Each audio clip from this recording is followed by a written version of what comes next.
It is my no. If you shall,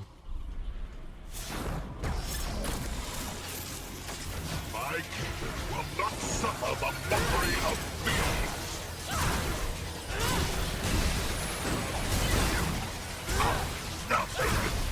I will not die to such a thing.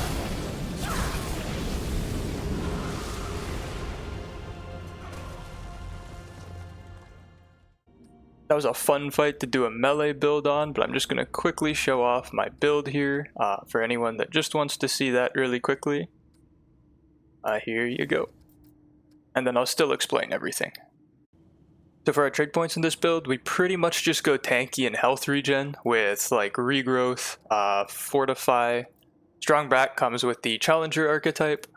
We go swiftness just so we can move around fast because we are a melee build and we have to get to them quickly.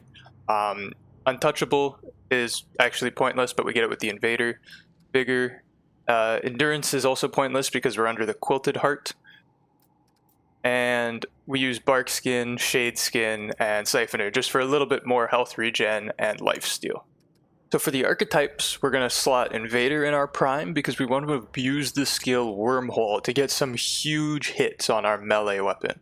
So the 300% damage is beautiful here. Challenger in our second spot because it gives 35% bonus to all damage within 10 meters. Obviously, as a melee build, we're going to be within 10 meters. And for the challenger skill, we slot in Juggernaut because it's basically their go-to melee skill. Gain 3 stacks of bulwark for even more tankiness and not getting staggered. And extra movement speed, or melee damage. It's just everything you want it to be in the skill. We slot Invader in the primary because we do want Shadow, just so the boss doesn't swing at us and it instead swings at our decoy, which gives us a little bit more damage and also means we don't get absolutely clapped because we are super, super fragile with this build, even with all of the tankiness we've built in. So for our weapons, mods, and mutators, this is pretty simple since it's a melee build. We slot in Stonebreaker for our melee weapon because it is one of the highest, or the hardest hitting melee weapons.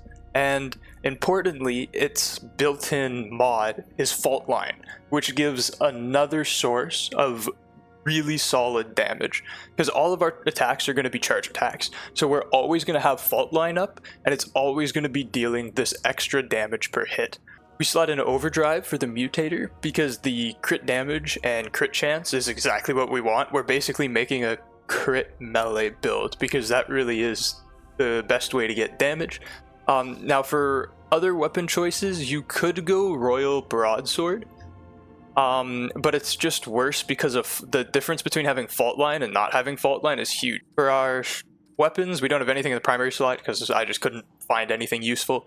And in the secondary, we have Nebula. Really, the only reason we have Nebula is because it gives a 15-second corroded effect, and corroded makes the enemies afflicted take 10% more damage.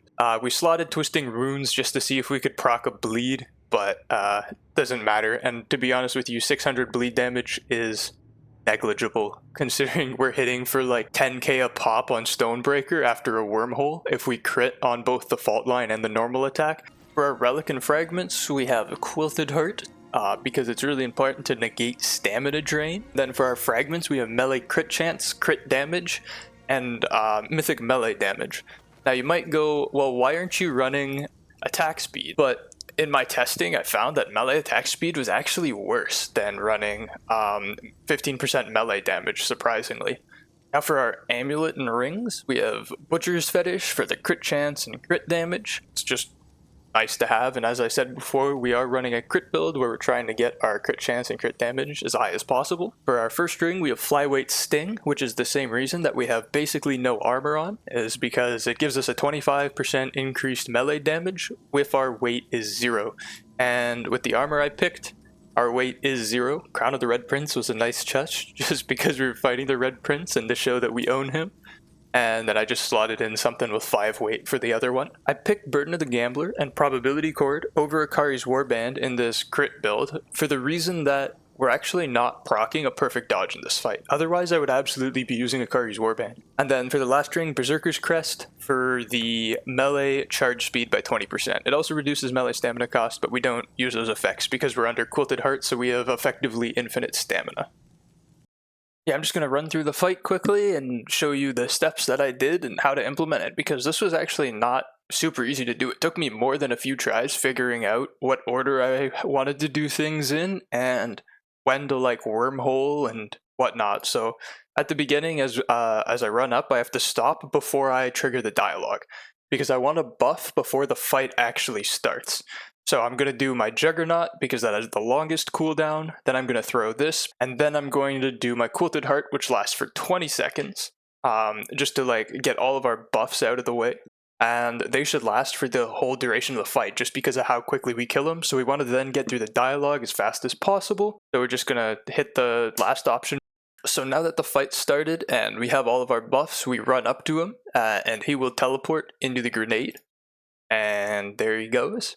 And then we're going to instantly start by blasting him with Nebula because he's already affected by the grenade for 10% extra damage. Now we're going to corrode him for another 10% extra damage that we're going to get. And now he's always going to do this first attack where he summons his swords. Ideally, you strafe it because it's quicker. Unfortunately, I kind of screwed up in my positioning, so I had to dodge so I wouldn't die, which is not the ideal way to go about it, but oh well, it happened. And it's really not that big of a deal. And then we just take out our sword, and I hit him for I think 4 times. Three or 4 was what I found to be the sweet spot before you want to proc a wormhole. So I hit him 4 times, wormhole, and even though we get hit, it doesn't matter because we just have so much regen and we're doing so much damage that it's totally irrelevant. And after another 3-4 hits, just wormhole again, and it's over so quickly. It's such a fun thing to do, and you need to worry about your positioning. You need to worry about where you're standing when you're doing your wormholes to get this fight in one phase, because if you screw it up even a little bit, you won't be able to have the damage to one phase him. And as you can see, he already almost got the teleport away off after he called his fire. But man, it was fun. And oh boy, the damage is incredible. Now this was a really fun build to put together. Credit to Titus69, I believe he also goes by Spiked in Discord. He posted a video of a similar build and I got inspired and changed like, I don't know, a ring or 2 or something. But yeah, that was so much fun to do, and actually a decently hard fight to implement. There's definitely some skill involved in it. But yeah, if you enjoy this kind of thing and want to see more, it'd be great if you could like and subscribe.